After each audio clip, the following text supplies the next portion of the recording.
down somewhere where I can reach it.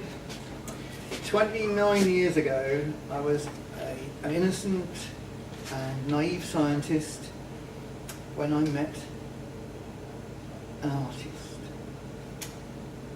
28 years ago I married her, and I've been polluted ever since. Some men would be driven to drink. I've been driven to writing poetry. So, without more ado, the ghost of a fog,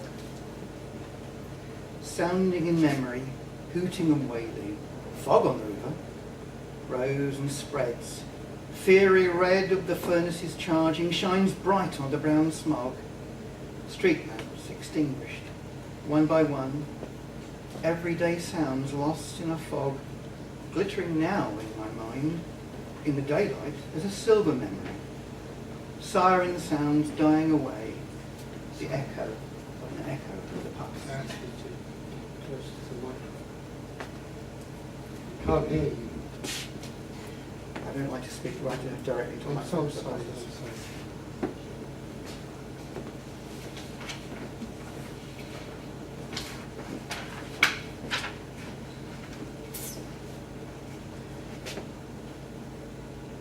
Some years later, I was coming home with Karen in the car and saw an amazing autumn sky.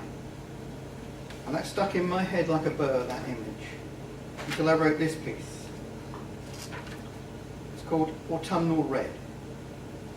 Clouds, fiery red like lava, flowing down into the setting sun, then turning, streaming into the leaves, which, falling one by one, gather, blown into corners and nooks, to rot gently, the lava becoming black and brown to feed the coming spring.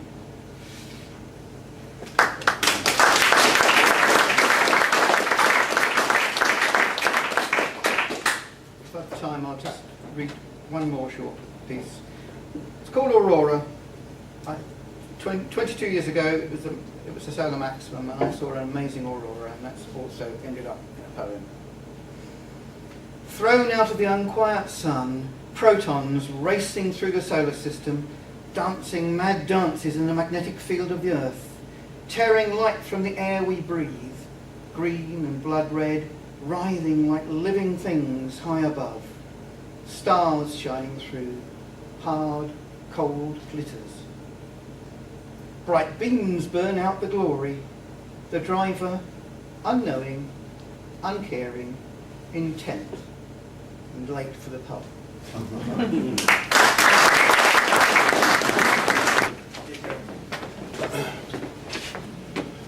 Hello everybody. First poem I'm going to do is about a lad I used to know a long time ago, and he was a great lad. He was the life and soul of the party, until he met a girl called Glenda. And then he changed overnight, and I've called this poem The Prisoner of Glenda. I hope you like it. He was a midnight mover and an all-night groover. He was a rocker and a roller and a knickaroo mover. He drove a mobile bedroom called a Bedford van. He was Flint and Nicholson rolled into one. He lived life at the edge, then spit in his eye. He was game for a laugh and could drink all night. He was great to hang around and handy in a fight. My granny called him a ram. She said he'd be dead by the age of 30 because his habits were so bleeding dirty. But then he met Glenda and he changed overnight. He started working and saving up. I'd say, let's have a bender, but Glenda wouldn't let it. I'd say, let's back the favourites, when he would say, sorry old maid, I have to decorate. I'd call him Tony and Glenda would bluster, his name is Anthony, I'll have you know. And now he's married with a mortgage and that, and Glenda keeps telling him, you're not going out with that fat twat. That was me. I've lost wit. I still see Tony carrying the bags, and I still hear Glenda as she nags. So I sit in the corner of the last orders pub and relive the day spent with my mate Tony. But Tony's married, Tony's shackled, and Glenda holds his key. And gone are the glory days that used to be. Thanks very much.